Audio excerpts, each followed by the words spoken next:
Okay, so let's see. Last time we spoke, I gave a presentation about the technological tsunami that's on the horizon and how I think it's going to affect our lives generally, and some of the issues that I think we need to be thinking about and talking about. And what I like about your group, the Mensa group, is that it presumably is made up of intelligent people, right?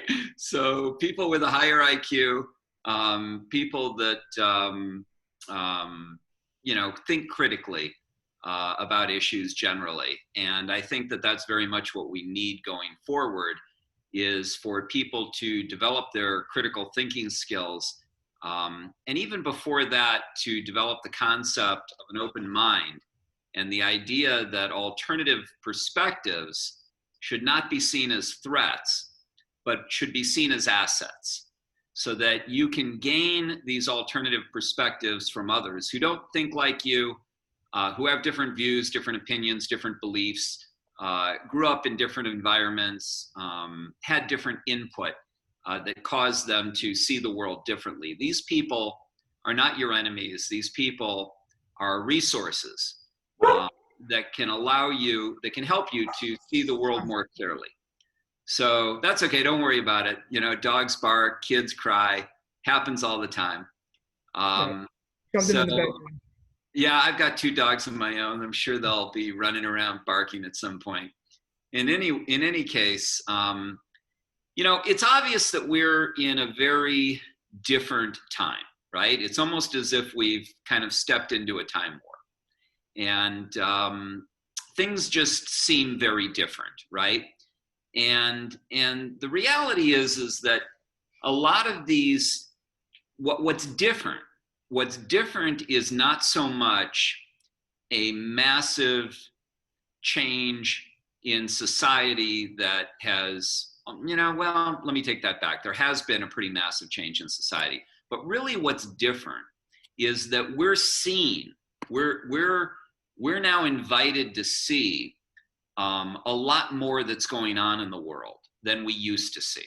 So, for most people who don't, do a lot of traveling, and even if they do a lot of traveling, they're not going into inner cities and depressed neighborhoods and, dangerous environments that exist throughout this country and around the world. Typically, that's not where you go when you travel. You don't, even when you do travel, you don't venture off into those areas. You're advised to stay away from those areas. But today, with cell phones, people who live and venture into those areas are recording what they're seeing, and they're showing it to us, and we're seeing it. And depending on where you spend your time and what you're looking at, all you need to do is spend about an hour on TikTok, and you're going to see a different side of the world than you would otherwise see if you didn't spend that hour on TikTok. So first of all, you're going to see a lot of hot girls that are twerking, which is what TikTok does to attract young male eyeballs, right? And to create stickiness, right? So they want all these young males looking at TikTok and spending their day on it. And the more sticky, the better. This is how all of these social media platforms have been designed to create stickiness. They're actually very,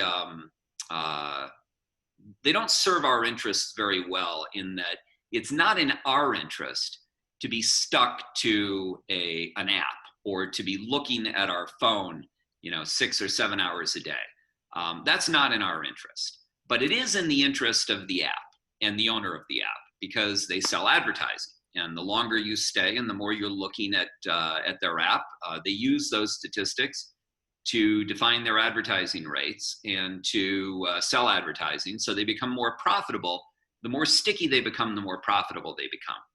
And so, part of the girls doing dances is to create stickiness.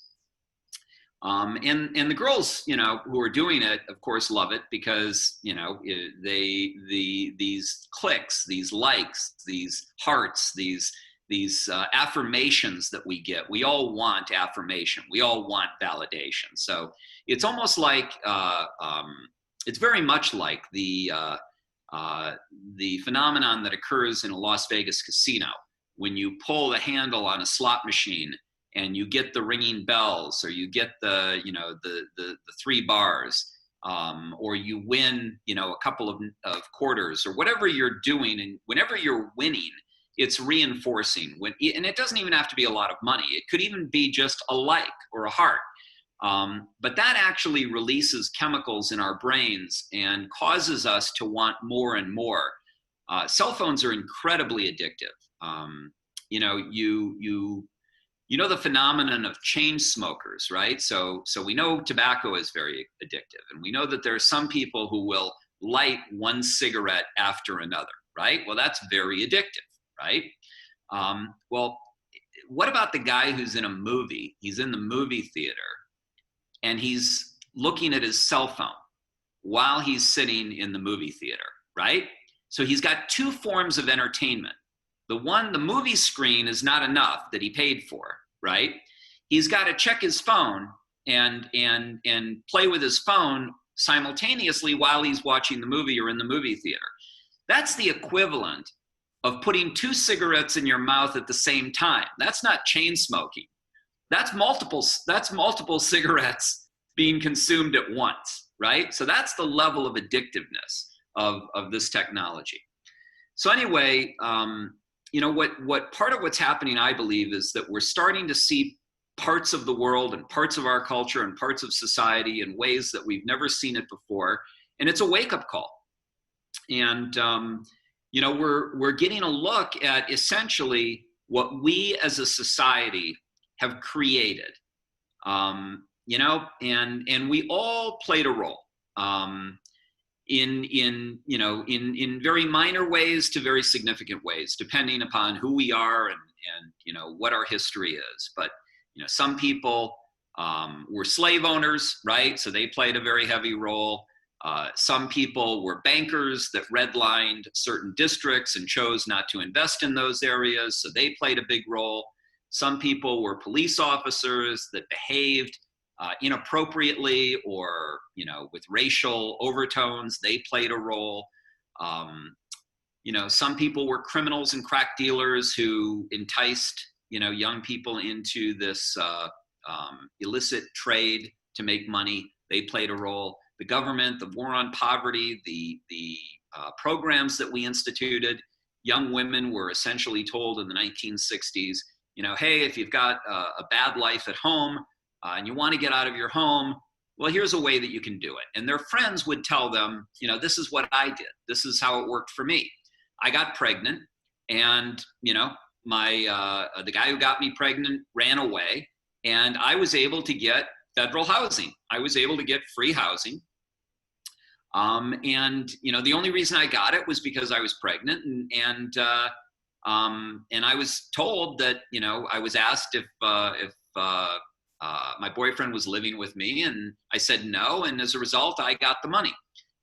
So we created these perverse incentives in our war on poverty that basically said, if you're in a bad environment, you want to get out of your home, you want your own home, and you can't afford it, well, here's a way you can do it.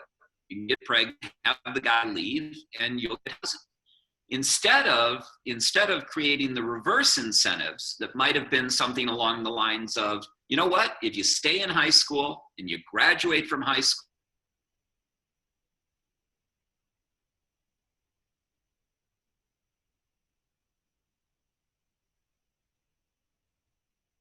Hey, George, I think we're losing you. I think your audio cut out.